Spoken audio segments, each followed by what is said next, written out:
ETF index mutual funds నేర్చుకుని stock మార్కెట్లో రాణించాలనుకుంటున్నారా? వెంటనే ఈ నెంబర్కి కాల్ చేయండి.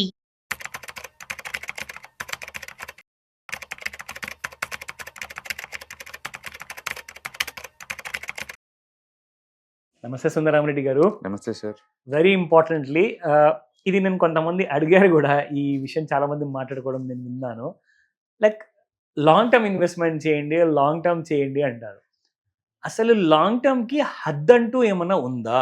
అంటే లేదంటే దానికి ఒక నంబర్ అనే మనం చెప్పచ్చా? అంటే 5 years లాగా, 10 years అనుకోండి, మేబీ 20.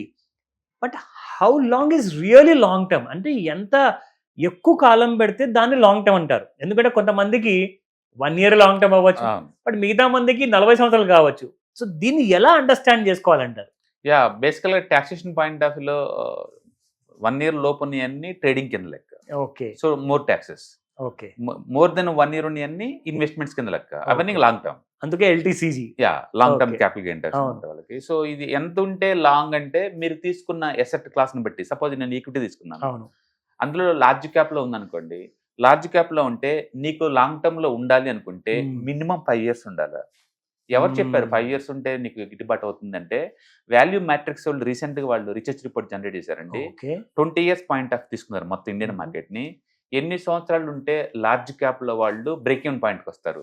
అంటే వర్స్ట్ కండిషన్ లో కూడా. ఓకే. యావరేజ్ రిటర్న్స్ ఎంత వస్తాయి వాళ్ళకి, బెస్ట్ రిటర్న్స్ ఎంత టైం ఉంటే వస్తాయి రీసెర్చ్ చేసినప్పుడు 5 years కనుక ఉంటే మినిమం 4.9%.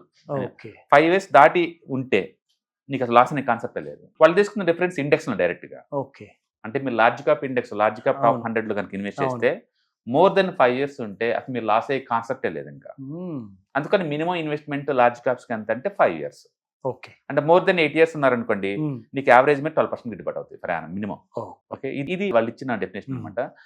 అలాగే మిడ్ క్యాప్ అనుకోండి, వాళ్ళు మినిమం 8 years ఉండాలి. మిడ్ క్యాప్ కి అసలు బ్రేక్ ఈవెన్ కి రావాల్సిన అంటే వరస్ట్ సినారియోలో ఉంటుంది. వరస్ట్ సినారియోలో లాంగ్ టర్మ్ అంటే మీనింగ్ ఏంటంటే మినిమం 8 years. అదే స్మాల్ క్యాప్ అనుకోండి, వీళ్ళు మోర్ దెన్ 10 years అండి. కనీసం 10 years ఉండాలి. అంటే సైజ్ ఎంత తగ్గితే రిటర్న్స్ వల్లే మనం ఫోకస్ చేస్తున్నాం. కానీ వరస్ట్ సినారియోలో బ్రేక్ ఈవెన్ ఎక్కడ దొరుకుతుంది అంటే ఎక్కువ టైం ఉంటే. అందుకని స్మాల్ క్యాప్ లో పెట్టే వాళ్ళు మోర్ దెన్ 10 years పెడితే లాస్ అనే కాన్సెప్టే లేదు. స్మాల్ క్యాప్ 250 లో పెడితే, మిడ్ క్యాప్ వాళ్ళు మోర్ దెన్ 8 years పెడితే లాస్ అనే కాన్సెప్టే లేదు. లార్జ్ క్యాప్ కి మోర్ దెన్ 5 years పెడితే లాస్ అనే కాన్సెప్టే లేదు. అందుకని లాంగ్ టర్మ్ పెడితే మీకు అమౌంట్ వచ్చింది అని చెప్తే మీనింగ్ ఏంటంటే, అది స్మాల్ క్యాప్ లో అయితే మినిమం 10 years, లార్జ్ క్యాప్ అయితే మినిమం 5 years అనమాట. ఇది వాల్యూ మ్యాట్రిక్స్ వాళ్ళు చేసిన రీసెర్చ్ రిపోర్ట్స్ అనమాట. సో యాసెట్ క్లాస్ ప్రకారంగా డిఫైన్ చేసుకోవాలి. సో ఇక్కడ దాని మీనింగ్ ఏంటంటే, లార్జ్ క్యాప్ లో స్టెబిలిటీ ఎక్కువ ఉంటుంది, డ్రాడౌన్స్ తక్కువ ఉంటాయి, క్విక్ గా రికవర్ అవుతుంది అనమాట. బట్ ఎక్కువ రిటర్న్స్ మాత్రం ఈ డేటా ప్రకారం వస్తుంది మిడ్ అండ్ స్మాల్ లోనే, అందులో డౌట్ లేదు.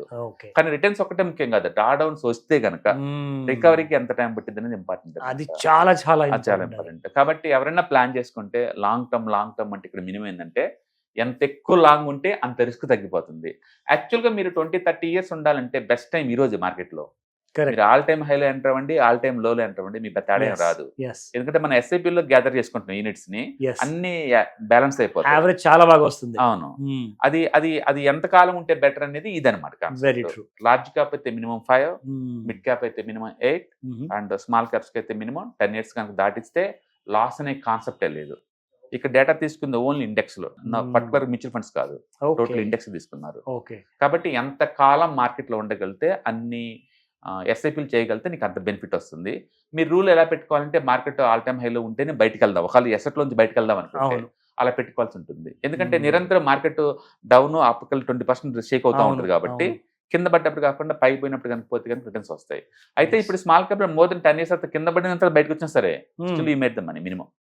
Very good. Positive returns. Very good, wonderful. అది సో సెక్టర్ వైజ్ గా, ఎందుకంటే ఇది ట్రైడ్ అండ్ టెస్టెడ్ ఫార్ములా కాబట్టి వాళ్ళ రీసెర్చ్ రిపోర్ట్ లో తేలింది ఇది. సో కాబట్టి like you got a clearer picture now that మీరు ఏం చేస్తారంటే జనరల్ గా లైక్ ఒక లాంటి kind of mixture of all 3 పెడతారు. అందరు ఏం చేస్తారంటే, ఒక 5,000లో 3,000 లార్జ్ క్యాప్ లో, 1,500 మిడ్ క్యాప్ లో, 1,500 రూపాయలు స్మాల్ క్యాప్ లో పెట్టేసి దాన్ని ఒక మిక్స్ ఆఫ్ ఆల్ 3 చేసుకొని దాని ప్రకారం మీరు అన్నట్టుగా 8 and 10 years వరకు మీరు ఉంటే, సో మీకు ఒక బ్రేక్ ఈవెన్ పాయింట్, అది కూడా వర్స్ట్ కేస్ సినారియో వస్తేనే నా మనం అందరము చూస్తున్నాము, ఇండియా ఈజ్ థ్రైవింగ్ ఎకానమీ కాబట్టి ఒక $5 trillion కి మనం ఎప్పుడైనా చేరుకోవచ్చు కాబట్టి, సో మీరు అన్నట్టుగా ఇది రైట్ టైమే ఇన్వెస్ట్మెంట్ చేసుకోవడానికి. So that will be a very good kind of a period. Only thing అంటే మీరు ఎలాంటి సెక్టర్స్ ని ఎన్నుకుంటున్నారో అండ్ ఎలాంటి kind of fund, risky funda లేదంటే బ్యాలెన్స్డ్ ఫండా, అవన్నీ ఎన్నుకునే ముందు ఆ కైండ్ ఆఫ్ అడ్వైస్ తీసుకుంటే బెటర్ అది. ఎందుకంటే మీరు ఎక్స్పర్ట్ కావచ్చు మీ పనిలో, కానీ ఈ ఫీల్డ్ లో మాత్రం మీరు ఒక ఎక్స్పర్ట్ అడ్వైజర్ ఎవరైతే ఫైనాన్స్ కోచ్ ఉంటారో వాళ్ళ దగ్గర తప్పకుండా వెళ్ళిపోమని చెప్తాను. Thank you very much sir. Hi, markets చాలా వాలటిలిటీ నేను భయపడుతున్నారా? మార్కెట్ ఆల్ టైమ్ హైలో ఉందని దూరంగా ఉండాలనుకుంటున్నారా? ఏది రైట్ టైం మార్కెట్లో ఎంటర్ అవడానికి, ఏది బెస్ట్ టైం మార్కెట్లోంచి బయటకు పోవడానికి తెలుసుకోవాలనుకుంటున్నారా?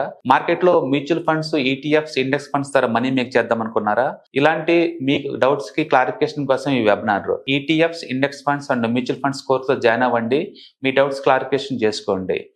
Every month Saturday, Sunday and Monday conduct చేసే ఈ కోర్సులో మీకు ఈటీఎఫ్స్ అంటే ఏంటి, ఇండెక్స్ ఫండ్స్ అంటే ఏంటి, మ్యూచువల్ ఫండ్స్ అంటే ఏంటి, different type of ETFs, index funds, mutual funds అంటే ఏంటి, ఇందులో ఇన్వెస్ట్ చేయడం ద్వారా లాంగ్ టర్మ్ లో వెల్త్ ఎలా క్రియేట్ చేసుకోవాలా, షార్ట్ టర్మ్ లో ఎలా వెల్త్ క్రియేట్ చేసుకోవాలా, ఎనీబడి కెన్ ట్రేడ్ ప్రోగ్రామ్ ఎలా పార్టిసిపేట్ చేయాలా, ఇలాంటి అన్నిటికీ మీకు ఆన్సర్ దొరుకుతుంది. కాబట్టి మీకు ఎవరికన్నా ఇలాంటి వాటిలో వెల్త్ క్రియేట్ చేయాలని కనుక ఇంట్రెస్ట్ కనుక ఉంటే కింద స్క్రోల్ అవుతున్న నెంబర్ కి కాల్ చేయడం ద్వారా మీ సీట్ ని బుక్ చేసుకోండి. Thank you.